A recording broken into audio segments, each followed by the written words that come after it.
So, were you at all nervous about trying to bring a Broadway musical to the big screen with stars who aren't necessarily singers, such as Tom Cruise? Well, um, once I say yes to something, what I became nervous about and obsessed with was everybody's hair, because I thought one bad wig will kill the whole movie. I wasn't really thinking about the singing because I just had this sort of faith that I'm going to deliver on that. I'm not going to let anybody out there and be exposed who can't sing. Um, but Tom certainly was a wild card, and we didn't know. And, he didn't officially say yes to doing the movie until we went through a couple voice lessons and we realized it was going to work. And believe me, those were very happy days. Were you shocked?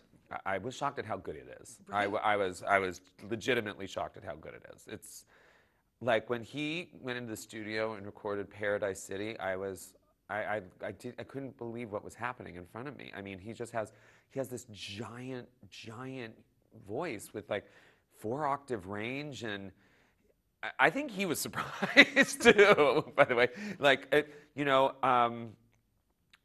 he worked very hard at it though. He was singing 4 or 5 hours a day for months and months.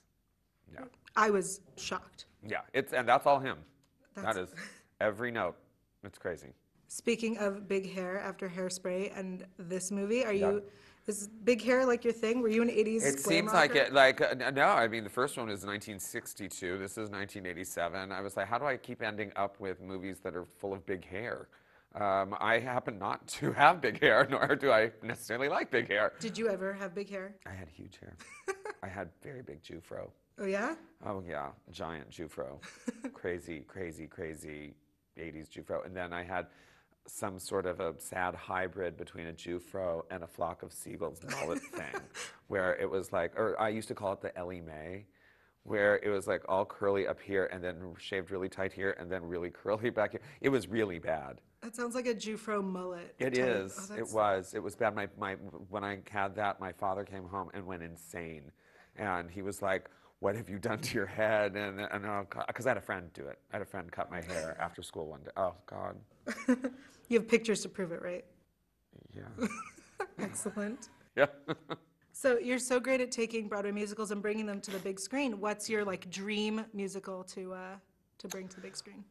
The next two kind of coming down the pipeline right now that obviously interest me are Wicked and Jersey Boys. I feel like every director in Hollywood wants to do those two movies. So I wouldn't be surprised if Steven Spielberg was doing Wicked and Martin Scorsese was doing Jersey Boys. So, so far what I've done have been the comedies. And I would like to do something that's a little tougher and grittier like Jersey Boys to really tell the real story about, what was going on with those guys. But, past that I haven't seen any. I have to get back to New York and see kind of what's going on. On Broadway right now, because I don't want to like remake, something that was great and that I love. I always stay away from things that were really, really great. I like to remake things that were terrible. It's one way to do it. Yeah, I'll try to just improve. I don't want to improve. Like people are like, why don't you do a remake of West Side Story? I'm like, are you out of your mind? Like it was like one of the Oscar, My Fair Lady. What are you talking about? Like I'm not going to go up against those iconic things. Smart choice. Yeah. What was your favorite number to do in this film? I really loved doing Shadows of the Night just because I loved those girls on those poles. It made me so happy. But Any Way You Want It was kind of the same thing. That was really, really fun. But I will say that shooting Hit Me With Your Best Shot was one of the craziest days of I was sitting in there going, I actually thought I was possibly going to hell because of making that scene. But, with the girls all doing like their Beat It stuff and Bryan Cranston getting spanked, tied up in rosary. Oh my God. I was like, oh God, what am I doing? But, like I said, this is one of those movies you have to you can't tell the jokes halfway. Certainly the weirdest day of shooting was I Want to Know What Love Is, because, we're with all practicality, we're having to shoot this thing, but it's literally Tom Cruise and Malin Ackerman singing I Want to Know What Love Is while they're having sex on an air hockey table. And I I just was like, wow, this is really weird. This is my Tom Cruise movie, huh? Well, it was definitely my favorite scene. Was it? Definitely. You liked that scene? Oh, Oh, yeah. good. I Can't Fight This Feeling was a big one, too. That was really fun. All right, well, thank you so much for taking the time. Thank you.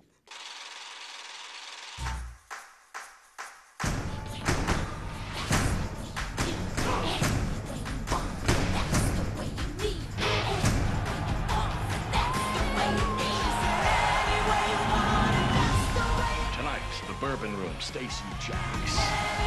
This place is about to become a sea of sweat, ear-shattering music, and puke. So start drinking now. No. Now go. Your first album gave birth to some of rock's greatest anthems. What's it like to be the Stacy Jacks? Stacy, you made it. Hey, man. Hey, man. No, this is Hey, man. Hey, man. When I was a kid, I wanted to be Stacy Jacks. You're a singer. And you have real talent. That stage is a pedestal. When you're up there, you're untouchable. This club is totally out of control. Our whole existence is riding on Stacy Jacks. We're gonna shut them down. Oh my God, I just threw up. Where? In my pants. If you want love, go after it. I can guarantee you something more cool. Fame.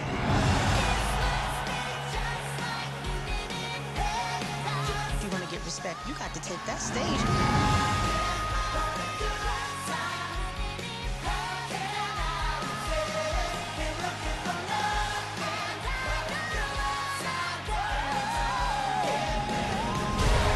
Ladies and gentlemen, the icon of rock, Stacy Jacks.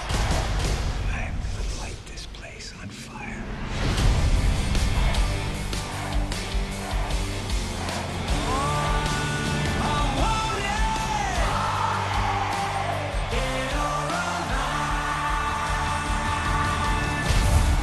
Stacy Jacks, he gives until it hurts.